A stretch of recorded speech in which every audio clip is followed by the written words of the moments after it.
Kalau belum subscribe juga segera ya, supaya kita bisa terus mengikuti channel ini dan sehingga channel ini bisa jadi berkat dalam hidupmu. Segala pujian hormat hanya bagi-Mu Tuhan, karena Engkau adalah Allah yang ajaib. Terima kasih kami boleh percaya kepada Allah yang bukan hanya kasih, tapi Engkau sanggup melakukan segala perkara. Kami taruh percaya kepadamu, kami pertaruhkan segala iman. Sebab lebih baik percaya kepada Tuhan daripada bimbang dan meragukan. Hatiku memilih untuk percaya. Dan hamba percaya hari ini untuk setiap keluarga saat teduh yang menanti-nantikan sebuah mujizat dalam hidup mereka. Hamba yakini bahwa hari ini adalah hari yang ditentukan agar mereka menerima rahmat dari Tuhan. Sampaikan sabdamu, berkati firman-Mu, sembunyikan hamba-Mu di balik salib-Mu. Dalam nama Yesus. Amin. Amin. Puji Tuhan, saya yakin hari ini adalah hari yang telah Tuhan ciptakan untuk Anda. Hari ketika Anda akan menerima jawaban doa. Yang percaya katakan amin. Mari kita buka firman Tuhan. Saya berikan judul sharing saya sebentar lagi adalah Ku Percaya Mujizat. Anda bisa catat, Ku Percaya Mujizat. Yoel pasal yang kedua ayat 21 sampai 27. Sambil Anda buka, saya akan bacakan. Jangan takut hai tanah, bersorak-soraklah dan bersukacitalah. Sebab juga Tuhan telah melakukan perkara yang besar. Jangan takut hai binatang-binatang di padang, sebab tanah gembalaan di padang gurun menghijau. Pohon menghasilkan buahnya, pohon ara dan pohon anggur memberi kekayaannya. Hai Bani Sion, bersorak-soraklah dan bersukacitalah karena Tuhan Allahmu.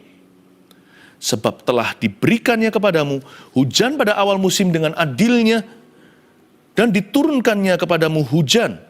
Hujan pada awal dan hujan pada akhir musim, seperti dahulu.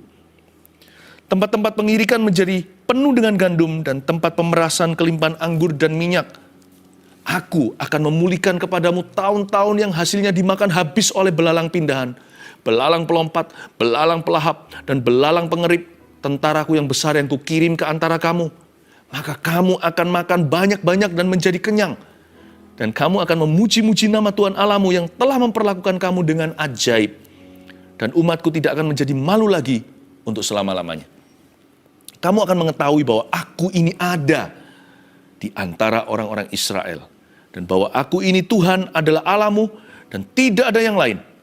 Dan umatku tidak akan menjadi malu lagi untuk selama-lamanya. Ku percaya mujizat. Saya yakin Tuhan menyediakan sebuah mujizat untuk setiap Anda. Apakah terlalu berani untuk saya percaya yang begitu?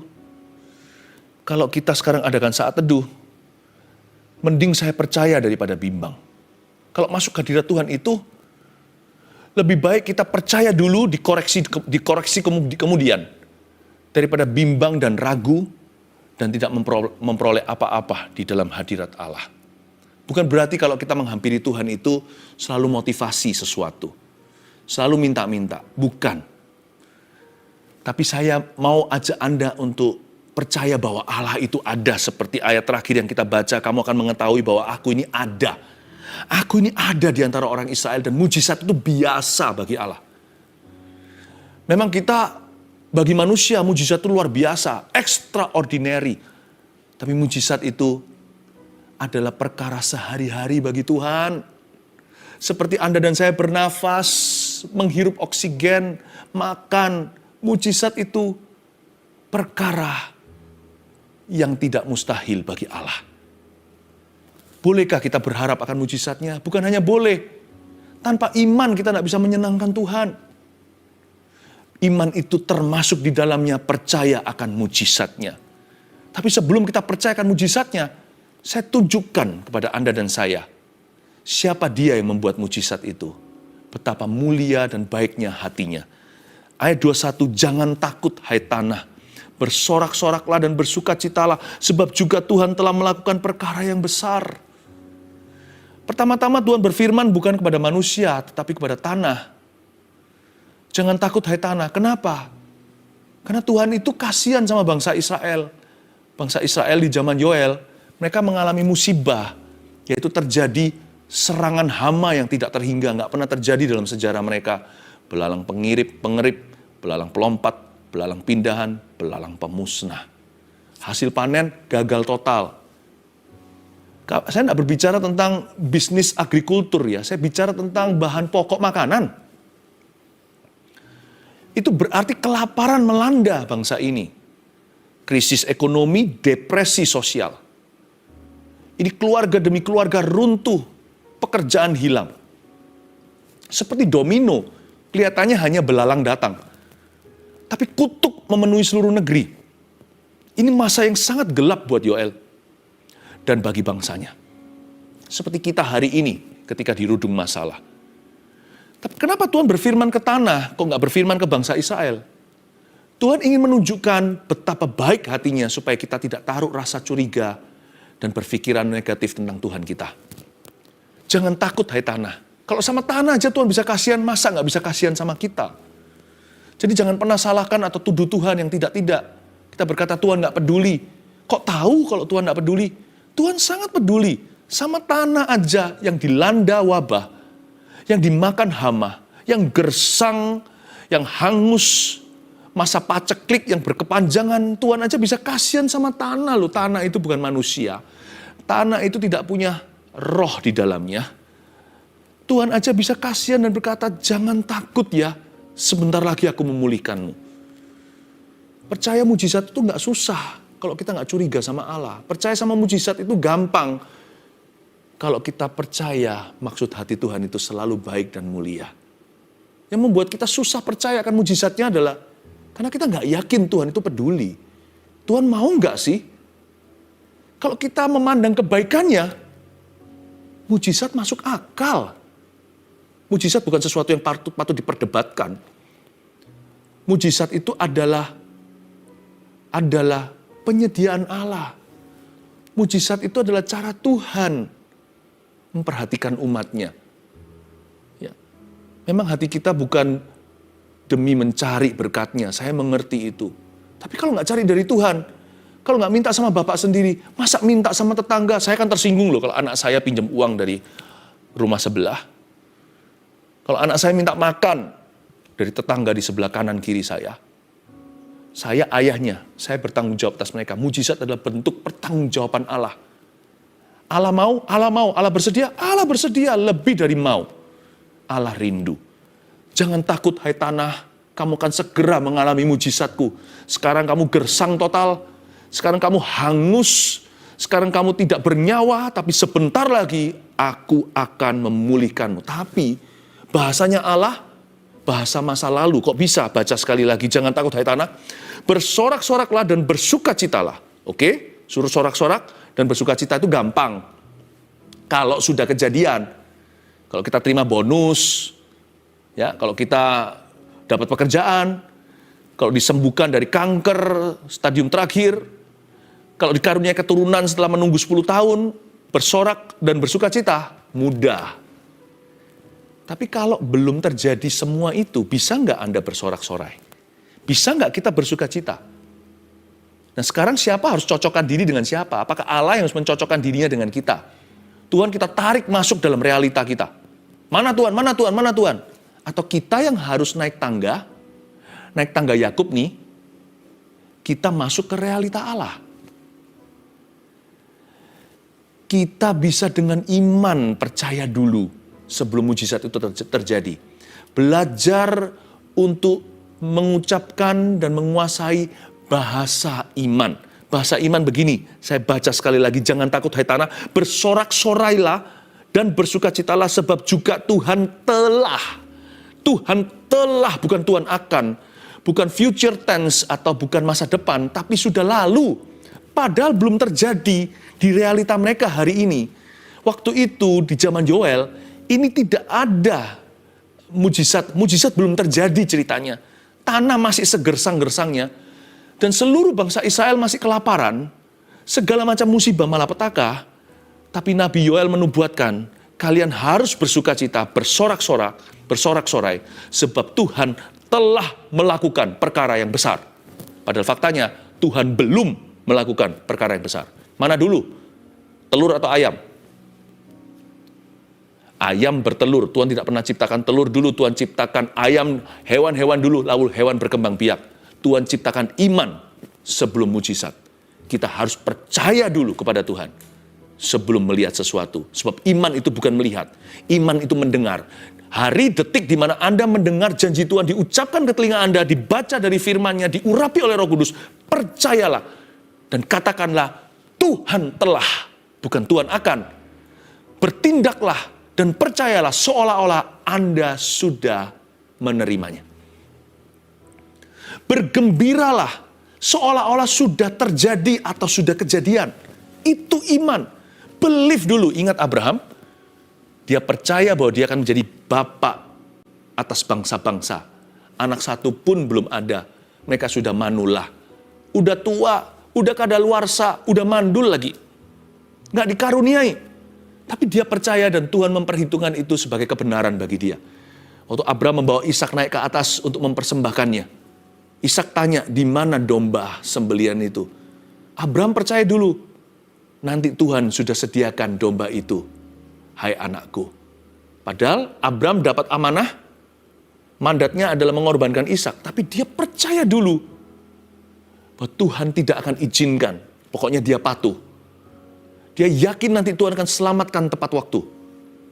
Persis nanti last minute-an. Sesuatu akan terjadi. Akan ada sebuah kejadian. Dia menjawab anaknya dengan iman. Bukan hanya dia bicara bahasa Tuhan kepada Tuhan. Dia bicara bahasa Tuhan kepada putra kesayangannya. Dia bicara bahasa iman kepada keluarganya. Nanti Tuhan sediakan. Yehovah Jireh, Allah yang menyediakan domba sembelian itu. Hai anakku. Bahasa iman adalah bahasa telah. Bukan begini, tunjukkan dulu aku baru bersuka cita. Berikan dulu aku akan bersyukur kepadamu. No, bersyukur dulu. Seolah-olah Anda sudah menerimanya. Percaya dulu, seolah-olah sudah kejadian. Maka itu akan diberikan kepadamu. Begitulah caranya kita percaya mujizat Allah.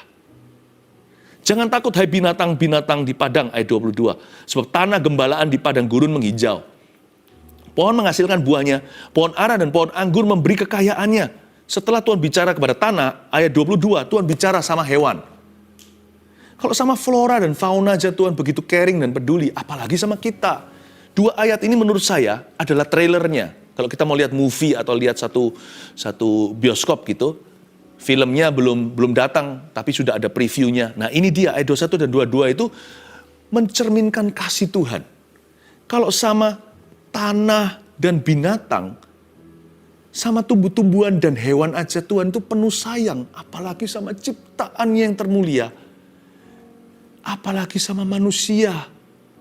Sebab manusia itu punya roh Allah. Dihembusi oleh roh Tuhan. Lihat ya Tuhan ngomong apa sama binatang. Ini Allahnya Nuh ini.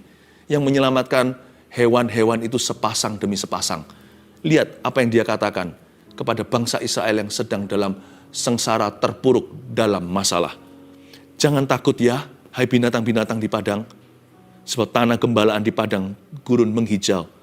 Pohon menghasilkan buahnya, pohon ara dan pohon anggur akan memberi kekayaannya. Hai pohon, aku akan memulihkan kamu.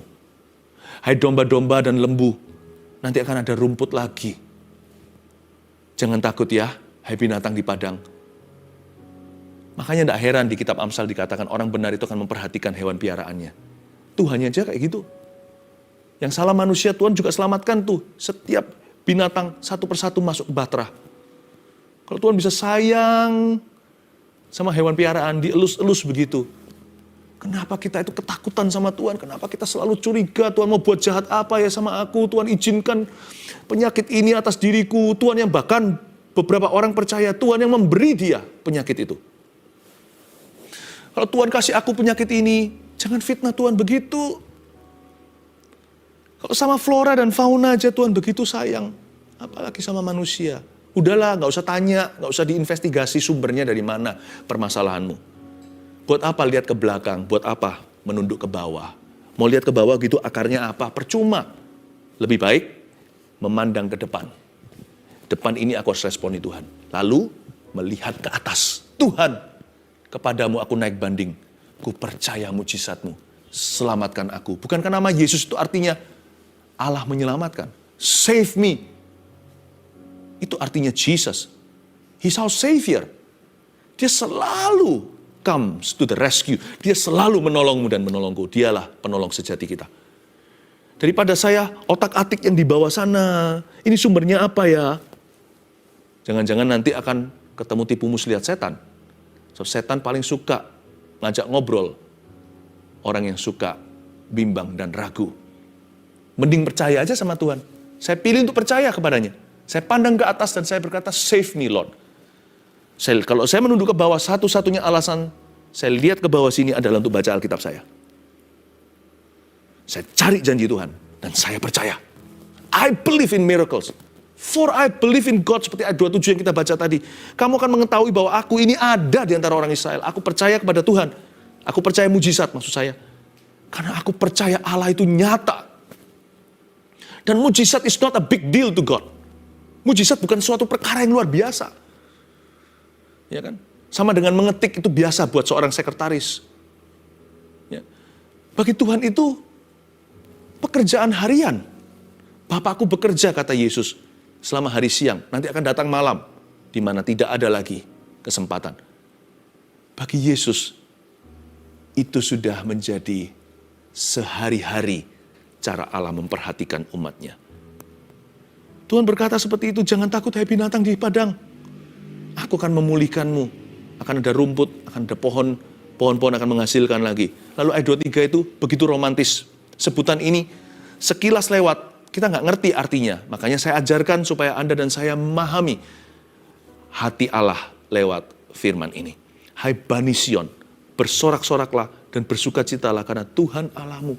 Hai Bani Sion. Hai Bani Sion di sini itu adalah sebutan rumahan bangsa Israel. Sion itu sebuah tempat yang, Sion itu juga secara geografis bicara tentang the hill atau bukit yang di atasnya kota Yerusalem didirikan. Bicara tentang kota suci. Tapi Hai Bani Sion itu adalah sebutan ramah, sebutan sayang. Seperti suami dan istri memanggil, Hani, sayangku. Atau sama anaknya, aduh ini sini anak papa, sini sayang anak mama. Ya kan? Atau panggilan rumah apa? Aduh ini, nggak tahu ya panggilan rumah ada. Macam-macam lah setiap budayaan, setiap dialek, setiap daerah ada. Ya, ya. Dan Tuhan memanggil Hai Bani Sion. Itu panggilan Bapak kepada anak.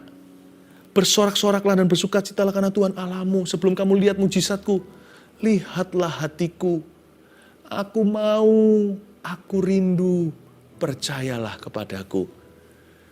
Aduh, sungkan minta sama Tuhan barang mahal. Siapa bilang mahal bagi Tuhan? Bagi Tuhan itu mudah.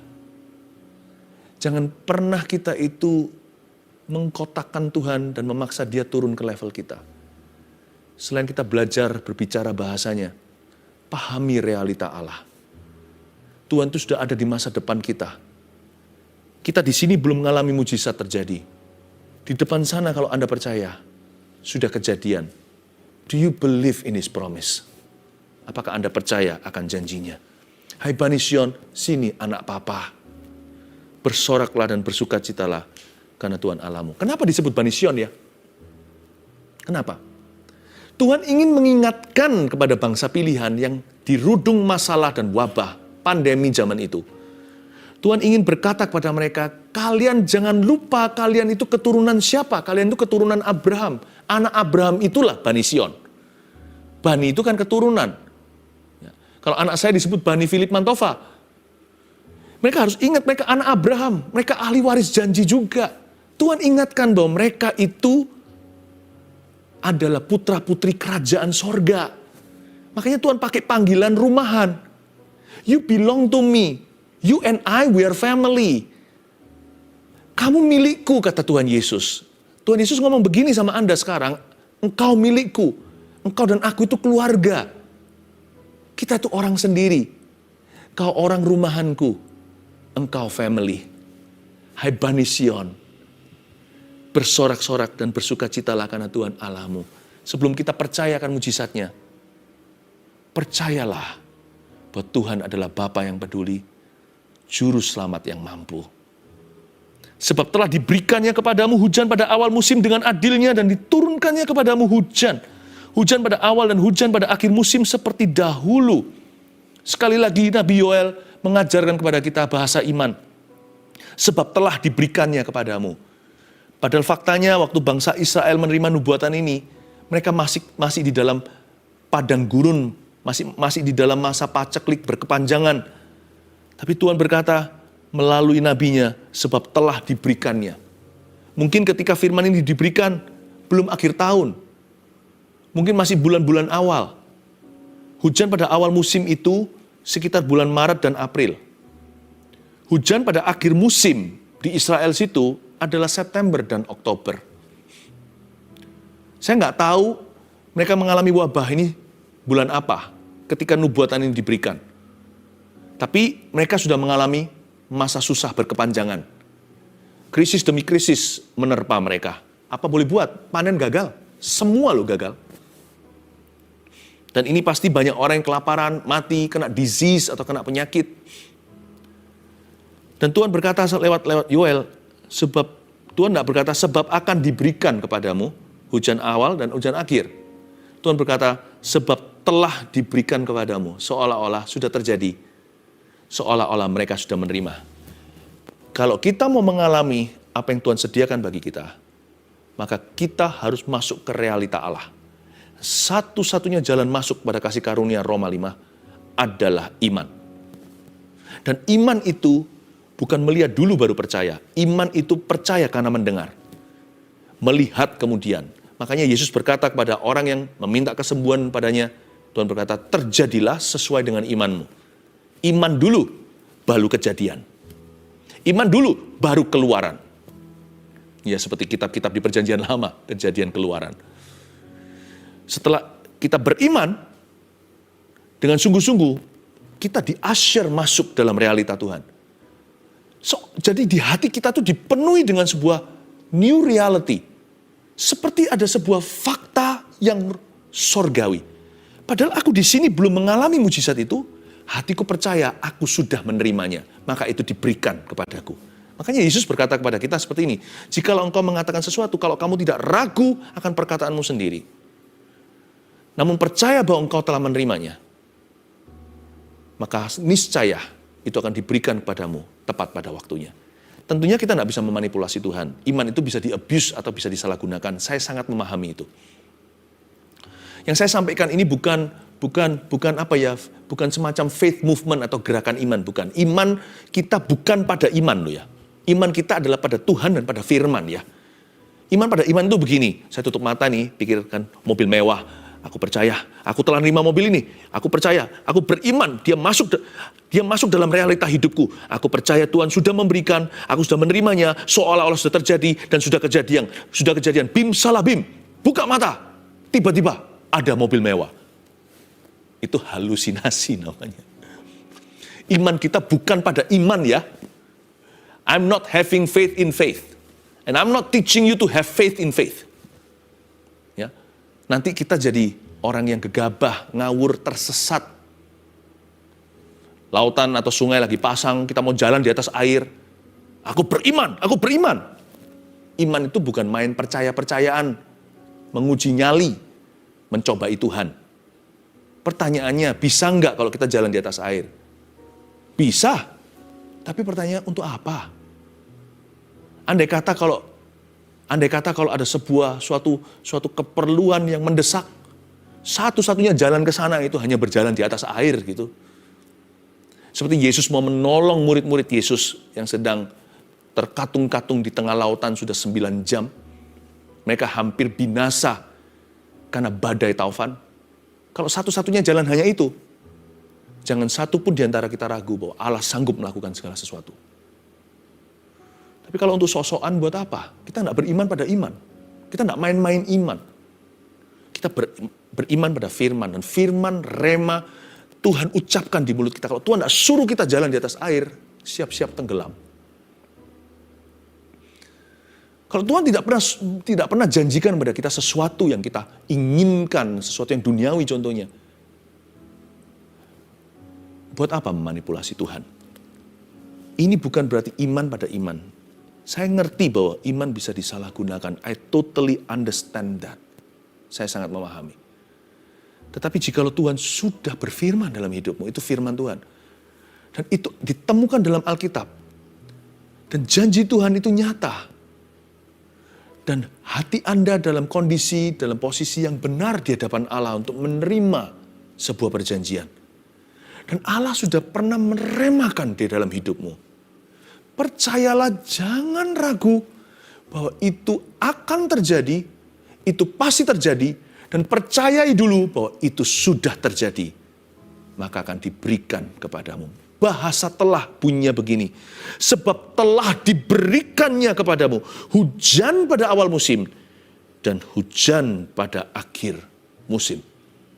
Bagi bangsa Israel kuno, mereka tidak punya irigasi untuk mengairi agrikultur mereka.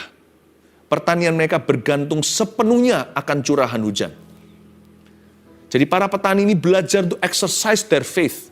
Mereka lihat wabah yang luar biasa, melihat hama, panen gagal total, kelaparan kiri kanan. Dan mereka berkata kali ini, Tuhan, mereka diajari oleh Nabi Yoel, doanya begini, terima kasih untuk hujan yang akan kau kirimkan. Aku yakini hujan itu telah terjadi. Sekarang lagi OTW atau on the way. Mungkin mereka mengucapkannya itu bulan Januari. Mereka percaya untuk Maret, April. Mungkin sudah lewat. Mereka sekarang di Mei. Mereka berkata September, Oktober Tuhan ya. Janjimu akan digenapi dalam hidupku. Mereka bukan percaya akan bulan tertentu. Nggak ada bulan yang keramat. Nggak ada hari yang keramat. Setiap hari adalah harinya Tuhan.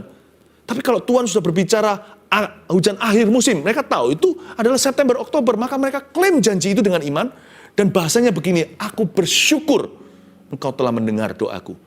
Aku terima dengan iman, September dan Oktober, hujan akhir akan datang. Dan aku percaya itu sudah terjadi. Aku percaya dengan segenap imanku. I claim this by faith. Aku mengklaimnya di dalam nama Yesus. Nah, Nabi Yoel berhasil mengajarkan kepada para petani Israel untuk menyelamatkan bangsanya dari kelaparan yang hebat akibat hama. Apakah Tuhan, apakah Anda juga seperti petani-petani Israel itu yang menantikan janji? Anda juga akan menyelamatkan orang lain karena iman Anda. Dan saya yakin Tuhan sanggup menolong Anda dalam segala keadaan. Tempat-tempat pengirikan menjadi penuh dengan gandum ayat 24 dan tempat pemerasan kelimpahan anggur dan minyak sudah kejadian? Belum. Ayat 24 ini bahasa iman. Waktu nubuatan ini disampaikan, mereka masih kekurangan. Tapi Yoel bisa berkata tempat pengirikan menjadi penuh dengan gandum. Itu visinya. Tempat pemerasan kelimpahan anggur dan minyak sudah kelihatan di dalam imannya. Aku akan memulihkan kepadamu tahun-tahun yang hasilnya dimakan habis oleh belalang pindahan, belalang pelompat, belalang pelahap, dan belalang pengerip. Tentaraku yang besar yang kukirim ke antara kamu. Iman itu mengalahkan putus asa. Dia berkata, tahun-tahun di belakang yang habis dimakan hama. Semua usaha kita yang sirna, aku percaya Tuhan akan memulihkan semua. Ini bukan bicara soal ekonomi. Ini bicara tentang waktu. Mereka sudah patah semangat. Pernah nggak Anda ngumpulkan sesuatu bertahun-tahun lalu hilang begitu saja? Lalu merugi dan bangkrut total. Rasanya males ya untuk bangkit lagi. 10 tahun loh. 10 tahun bukan waktu yang singkat, waktu yang lama itu. Tapi kalau Anda beriman pada Tuhan, Anda akan bangkit kembali. Anda akan membangun di atas reruntuhan itu. Dan dengan yakin percaya bahwa Tuhan sanggup memulihkan tahun-tahun yang hilang. Kalau dulu Anda kumpulkan 10 tahun, dengan Tuhan kali ini, Tuhan bisa beri percepatan. Asal Anda beriman, percaya mujizat itu juga pemulihan waktu. Memang waktu yang sudah lewat nggak bisa kembali sih. Kita nggak bisa kembali lagi ke tahun 1900. Kita sekarang sudah di 2000 sekian puluh. Tetapi kalau kita bisa beriman pada Tuhan mulai hari ini dan seterusnya, waktu di depan itu akan terjadi percepatan, akan terjadi akselerasi dari Tuhan, akan terjadi pemulihan. Apa yang Anda kumpulkan 10 tahun, masa Tuhan nggak bisa bersama dengan Anda bangun kembali dalam 10 bulan? 10 bulan, 10 hari bahkan, 10 menit kalau perlu, 10 detik juga. Bagi Tuhan, tiada yang mustahil. Aku akan memulihkan kepadamu tahun-tahun. yang hasilnya dimakan habis oleh belalang pindahan. Tapi aku sudah tua, Pastor Philip. Mana bisa dipakai sama Tuhan? Anak-anak muda itu loh, bertobatnya muda-mudi, masih banyak waktunya. Ya betul. Tapi pernah Anda pikir nggak? Anda bangun lebih pagi daripada muda-mudi. Mereka mungkin bisa masih punya puluhan tahun ke depan. Jika Anda merasa diri sudah manula, umur 60 tahun ke atas, mungkin waktunya sudah tinggal seperempat. Atau waktunya sudah tinggal sedikit, usia Anda semakin singkat. Tapi jangan lupa ya, asal Anda percaya kepada Tuhan, percaya pemakaiannya, nanti lihat ya, hidup Anda yang katanya sisa sedikit itu bisa melampaui muda-mudi yang masih punya banyak waktu. Karena Allah bisa mengenyangkan, memenuhkan urapannya di waktu sesingkat-singkatnya. Belum lagi sama-sama 24 jamnya anak muda dan orang tua. Sama juga dengan baby atau bayi yang sebagian besar waktunya dipakai untuk bobo. Anak muda juga tidurnya masih banyak. Orang-orang tua tidur 5 jam udah seger. 6 jam sudah maksimal. Sama 24 jamnya.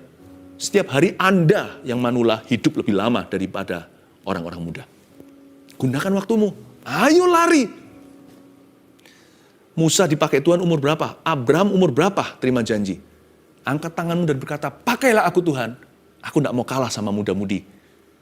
Waktuku lebih singkat, tapi hariku lebih panjang. Use me. Saya mau bicara kepada keluarga saat teduh yang manula. Tidak ada kata terlambat. Sama-sama kita mencapai garis finish ya, dengan gilang gemilang. Itu dia. Maka kamu akan makan banyak-banyak, ayat 26, dikenyangkan sama Tuhan dan menjadi kenyang. Dan kamu akan memuji-muji nama Tuhan Allahmu yang telah memperlakukan kamu dengan ajaib. Dan umatku tidak akan menjadi malu lagi untuk selama-lamanya. Lihat itu. Janji Tuhan adalah kamu akan makan banyak-banyak, menjadi kenyang. Kamu akan memuji-muji nama Tuhan Allahmu. Tuhan penuhkan di waktu sesingkat-singkatnya. Itulah mujizat. Mujizat itu nggak pakai prosesnya manusia. Kalau yang proses itu namanya iman, memang harus diproses. Tapi ketika mujizat terjadi, mujizat itu adalah bypassnya Tuhan. Makanya ada orang yang sembuh seketika, instant healing namanya. Ada orang yang tiba-tiba diubah kondisinya. Ini bukan magic show, tapi mujizat Tuhan memang tidak bisa ditemukan metode dan teorinya. Dan biasanya juga tidak melewati waktu manusia. Tapi dia terjadinya seketika. Orang biasanya harus terapi, tiba-tiba orang itu berjalan. Harusnya di kemoterapi, baru 3 kali di kemoterapi, kankernya, selnya tidak ditemukan sama sekali, atau bahkan belum diobati. Tuhan itu ajaib. 3 poin sederhana untuk review apa yang kita pelajari hari ini. Yang pertama, percayalah seolah sudah terjadi. Itulah ku percaya mujizat. Percaya dulu, kuasai bahasa telah, bertindaklah, dan merasalah, serta bergembiralah seolah-olah sudah kejadian. Yang kedua, berharaplah mujizatmu terjadi hari ini. Selalu berharap itu today, bukan tomorrow. Tapi kalau belum terjadi sampai malam hari, jangan tidur dalam kecewa hati. Besok pagi, rahmat Tuhan baru, GR lagi dan berkata, today is my day for miracles. Hari ini adalah hari di mana Tuhan akan promosikan aku. Hari ini adalah hari pertolongan Allah. Hari ini aku akan mengalami mujizatnya. Selalu berharaplah hari ini terjadinya. Yang ketiga, ini yang penting. Daripada kita menunggu pasif, tunggu mujizat dulu baru berubah hidupnya. Jangan. Hiduplah bagi dia setiap hari. Tua, muda, besar, kecil. Ini lebih penting kan? Iman itu bukan hanya mujizat. Orang yang percayakan mujizat, setiap hari hidup dalam pengharapan. Dia tidak akan sia-siakan waktunya. Hiduplah bagi dia setiap hari, bahkan setiap saat. Sebab mujizat terbesar bisa-bisa bukan fisik atau healing atau kesembuhan, bahkan kebangkitan orang mati. Mujizat terbesar dalam kehidupan kita sehari-hari adalah ini. Perubahan tujuan hidup kita dari sia-sia menjadi orang yang mau hidup setiap saat untuk Tuhannya. I pray for change lives. Saya hari ini mau klaim mujizat terbesar, yaitu perubahan hidup seseorang. Percayalah dengan segenap hati, Anda yang yakin saat ini juga, bawa setiap kebutuhan Anda. Sebentar lagi live chat sudah dibuka dari tadi sih, masukkan aja terus. Hari ini Anda percaya untuk apa? Tulis seperti ini, saya percaya mujizat ini dalam nama Yesus. Tuliskan, saya percaya mujizat apa? Dalam nama Yesus jangan lupa dibubuhkan nama Tuhan di sana. Bukan sebagai sebuah mantra, bukan. Tapi I want you to take active step, mengambil langkah yang aktif, menuliskan imanmu. Asal itu tertulis dalam firman, asal itu sesuai dengan kehendak Allah. Mari sama-sama kita sepakati dan kita klaim janji Tuhan dalam kehidupan kita hari ini. Saya percaya mujizat Tuhan akan terjadi dalam kehidupan Anda. Saya sudah melihat banyak orang yang telah dibebaskan oleh Tuhan. Mari terima berkat dari Allah Bapa sambil kita mengangkat tangan. Kasih karunia dari Tuhan Yesus, pengurapan dari Roh Kudus yang telah bekerja di saat teduh hari ini. Terpujilah nama Tuhan, segala kemuliaan bagi Tuhan atas setiap mujizat yang terjadi. Tuhan yang mendapat glory. Dalam nama Yesus, amin.